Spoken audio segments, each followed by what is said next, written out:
Hello viewers, আমি তোমাদের Wasim sir. আজকে উচ্চ মাধ্যমিক 2025 এর রাষ্ট্রবিজ্ঞানের 8 মার্কসের সাজেশন নিয়ে এসেছি। Last minute political suggestion 8 marks. তোমাদের মোট 5টি 8 মার্কের প্রশ্নের উত্তর লিখতে হয়, তাই আজকে অধ্যায় ভিত্তিক তোমাদের প্রশ্নগুলো তুলে ধরা হয়েছে। তোমরা অবশ্যই আমার এই চ্যানেলটিকে সাবস্ক্রাইব অ্যান্ড লাইক করে নিও।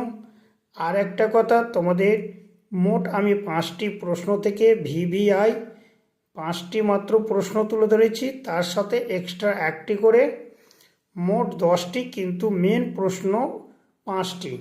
তাই যেগুলোতে 5 স্টার এবং ভিভিআই 99% কমন লেখা আছে সেগুলো অবশ্যই দেখে যেও। এবং 2 নম্বর 3 স্টার ভিভিআই 90% কমন লেখা আছে, তার সাথে এগুলো একবার করে দেখে নিও। আজকে আমি তোমাদের প্রথম অধ্যায় আন্তর্জাতিক সম্পর্কের বিবর্তন এবং কয়েকটি মৌলিক ধারণা চ্যাপ্টার থেকে আলোচনা করছি। 1 নম্বর প্রশ্ন, শক্তি বা ক্ষমতা কাকে বলে? ক্ষমতার মূল উপাদানগুলিকে সংক্ষেপে ব্যাখ্যা করো। Most important. মনে করো তোমাদের প্রশ্নপত্রে এটি দেওয়ানো আছে। এবং 2 নম্বর প্রশ্ন, বিশ্বায়ন বলতে কী বুঝো? বিশ্বায়নের বিভিন্ন রূপ প্রকৃতি পর্যালোচনা করো। 2+6 এটিও প্রচুর গুরুত্বপূর্ণ। এক্সট্রা একটা তোমরা দেখে যেতে পারো, জাতীয় স্বার্থের সংজ্ঞা দাও, জাতীয় স্বার্থ রক্ষার বিভিন্ন উপায়গুলি উল্লেখ করো। তোমাদের 2য়, 3য় ও 4র্থ অধ্যায় থেকে বড় প্রশ্ন থাকে না, তাই 5ম অধ্যায় থেকে অর্থাৎ কয়েকটি প্রধান রাজনৈতিক মতবাদ এই চ্যাপ্টার থেকে মোট 2টো প্রশ্ন তুলে ধরা হয়েছে। তার মধ্যে 1 নম্বরটি প্রচুর গুরুত্বপূর্ণ। তোমরা দেখতেই পাচ্ছ 5 স্টার, অর্থাৎ উদারনীতিবাদ কাকে বলে?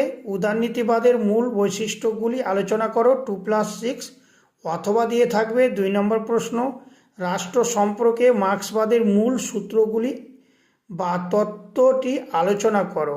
Most important. এবং 6 অধ্যায় থেকে সরকারের বিভাগ সমূহ এই চ্যাপ্টার থেকে 1 নম্বর প্রশ্নটি হচ্ছে, ক্ষমতা স্বতন্ত্রীকরণ নীতি বলতে কী বুঝো? এই নীতির পক্ষে ও বিপক্ষে যুক্তি দাও। Most important. এবং 2 নম্বর, দ্বিকক্ষ বিশিষ্ট আইনসভার পক্ষে ও বিপক্ষে যুক্তি দাও। এটিও গুরুত্বপূর্ণ।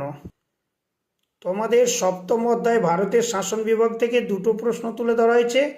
1 নম্বর, ভারতের রাষ্ট্রপতির ক্ষমতা, কার্যাবলী ও পদমর্যাদা সংক্ষিপ্ত বর্ণনা দাও। Most important. তোমরা দেখতে পাচ্ছ 99% কমন।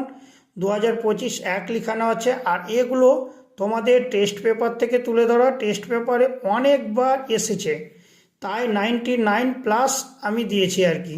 2 নম্বর কোশ্চিন, ভারতের কোনো একটি রাজ্যের বা অঙ্গরাজ্যের মুখ্যমন্ত্রীর ক্ষমতা ও পদমর্যাদা আলোচনা করো। অবশ্যই দেখে যেও। এই দুটোর মধ্যে একটি প্রশ্ন অবশ্যই আছে। আমি তো মনে করি 1 নম্বর প্রশ্নটি তো আছেই, তার সাথে অথবা দিয়ে হয়তো এটি আসছে।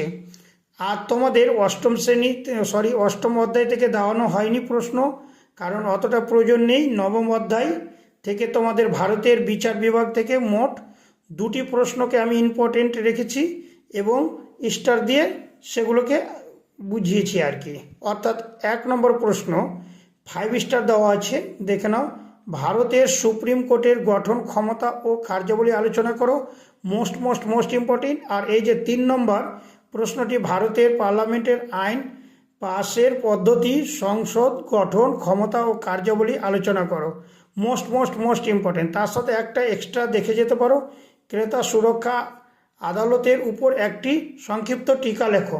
আমি আবার প্রতিটা অধ্যায় থেকে 1 করে বলে দিচ্ছি, যেগুলো প্রচুর ইম্পর্টেন্ট এবং 99% দেখে নাও। তোমরা এই ভিডিওটি দেখে আশা করি বুঝে নেবে যে প্রতিটি চ্যাপ্টারে, অর্থাৎ প্রথম অধ্যায় 99 1 নম্বর কোশ্চিন, 5ম অধ্যায় 99 1 নম্বর কোশ্চিন, এবং 6ষ্ঠ অধ্যায় 99 1 নম্বর কোশ্চিন, এবং 7ম অধ্যায় 99 1 নম্বর কোশ্চিন, এবং 9ম অধ্যায় 99 1 নম্বর কোশ্চিন। এই যে মোট 5টি, এই 5টি প্রশ্ন করলেই হবে। কিন্তু তার সাথে আমি 3 স্টার দিয়ে যে 90% কমন লিখেছি, এগুলো একবার দেখে নিও অবশ্যই। সবাই ভালো থেকো।